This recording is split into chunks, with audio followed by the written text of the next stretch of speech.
Hey, good morning, y'all. Shalom, Boker Tov. It's very early uh, this morning, July 30th, 2026. Feels like the world is getting brighter. I don't exactly know how to qualify or quantify that, but it just feels like a weight is lifting. Um, but, you know, God willing, everything gets a little calmer, a little more peaceful, a little less media in our ears, a little less screens in front of our eyes. I guess I should be looking into the camera. I get red light fever if I have to look up there. It's a little too intense too, right? I wanted to do a quick recording on my earliest memories in computation. Looking at around the room, you can see I'm wearing a kippah, and there's some Handa Fatima up there, and some trekking poles. Let's see, trekking poles back there for fitness. I'm feeling good. I'm on the new. I wouldn't push this on anyone, but I'm really finding the food noise and the sort of ra'ash le'ochel with the new tablet form of the glucagon-like peptide, the Gila monster venom, really doing good things for my brain. Anyway, I wanted to do a quick video on my earliest memories in computation. My dad worked for the National Institute of Occupational Safety and Health in Cincinnati, which was sort of like, you may have heard of OSHA, like in the 80s, OSHA deregulating, and OSHA was a big thing. NIOSH was kind of like a similar organization. I remember his desk was kind of like in a bullpen at the office. He would wear a Navy uniform to work every Wednesday because that was uniform day. He did like one of the projects he worked on was he noticed that students at a school were getting burns like the unknown origin of these sort of like skin lesions. And it was, he figured, he went and he would tour factories and stuff like that, occupational safety. And so he noticed that there was I think it was a sodium halide. I'm not exactly sure of the technology, but there was a very bright, sort of in the old school stadiums. We would have bleachers in the gyms, and there would be these super bright lights. And this one had some kind of malfunction. He figured out that it was causing essentially intense sunburns.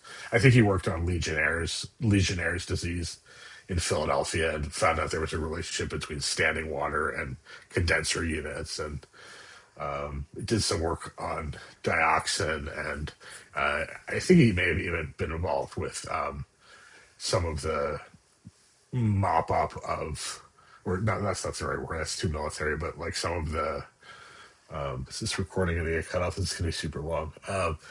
Anyway, so there was a big controversy about Agent Orange during the Vietnam War and veterans and defoliation chemicals and dioxin, and he's a smart guy. He brought home from the office two computers, an IBM PC. This is one of the 8086, I think, processor IBM PCs, and a Compact, which is this crazy early portable, which was like a suitcase, right? With a screen about that big, ugly green screen that big. The cover would come off and there would be a keyboard. I never touched that Compact. That was his.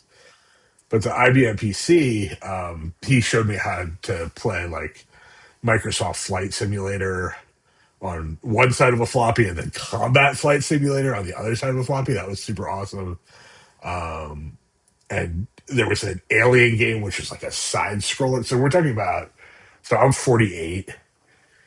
So it's 2026. I'm 48. So this would have been 1988 or 87, thereabouts. Side scroller, alien, sort of character based. I remember there was like space bar that you could hold down to strafe the laser, and you realize you could cheat the game by just like strafing back and forth as the aliens are coming this way. You would strafe, and it would. I don't know if that makes sense. So that was super fun, and I got into like we had the DOS manuals and like file systems, and C colon change directory delete. We would learn these how to run these games. Like I assume that he showed me how to play the games early on, but I was a pretty precocious kid in computation, and I learned about readme.more and readme.read.me, and essentially how to do my own thing. So a few years later, when he was trying to connect his machine to my neighbor Jeffrey's machine. Jeffrey was a very interesting character. Blessed memory. He passed away 10 years ago.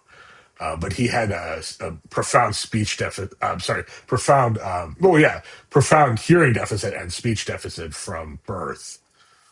And he was a toxicologist at my dad's office, and he was kind of struggling. This is family lore. This is tooting my own horn, whatever. But so anyway, they're trying to connect the computers together. And so, how do you do that? How do you do anything technological in a modern age? You find the nearest, you know, precocious teenager, and you get him to do it, and you get him to do it. And so I sorted out the sort of like intricacies of modems. At the time, we're talking about 1990 now. The intricacies of modems. No, what is? Well, let me see if I can recall it from memory. The key was no parity, 8 data bits, one stop bit, N81 was like the Procom. Procom was this old communication software way, way before browsers. That was the key setting to get the things to talk. And Jeffrey had a Braille reader where he could read the screen by running his hand over pins that were rendering the screen in 1990. Come on. Anyway, Jeffrey had a long career. Yeah, tuning my own horn. Jeffrey had a long career in deafblind outreach after that. And I was sort of like, wow, like, okay, so origin story. Jeffrey, like, this is a horrible, horrible thing to say, but this is how a little kid thinks. Jeffrey appeared to me to communicate a little bit like a Wookiee on Star Wars, if you know the reference. If you're from a kid's perspective, a sighted, hearing able kid, he communicated in a kind of a different and somewhat forbidding way. But when those computers connected, I'm gonna cry. But he said, "Hey Sam, you know, GA, go ahead." A teletype language. Hey Sam. I mean, really. I mean,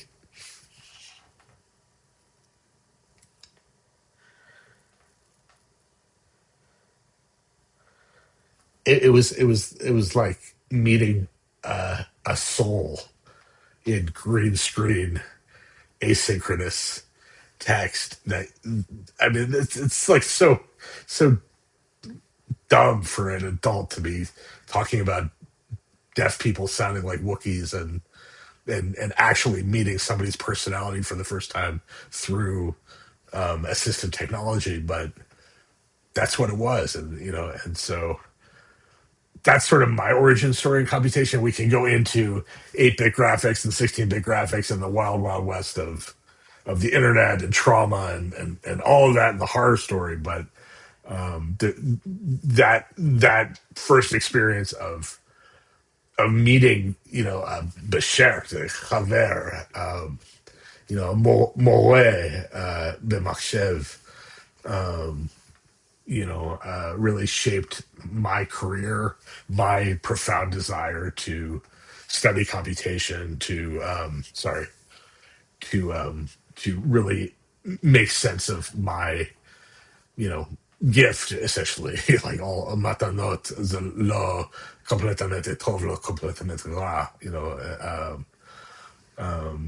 Bamit, Hakone Sere, and that's the origin story. And we'll talk more about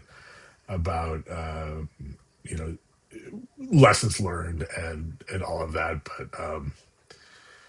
But I wanted to get that out there just because mental health. Sometimes publishing your origin story in a positive light, or Boca or So anyway, probably I'll edit this last part out because it reveals too much of the conflict in my heart about being set loose on the internet or pre-internet BBS land at age 12, 13, 14.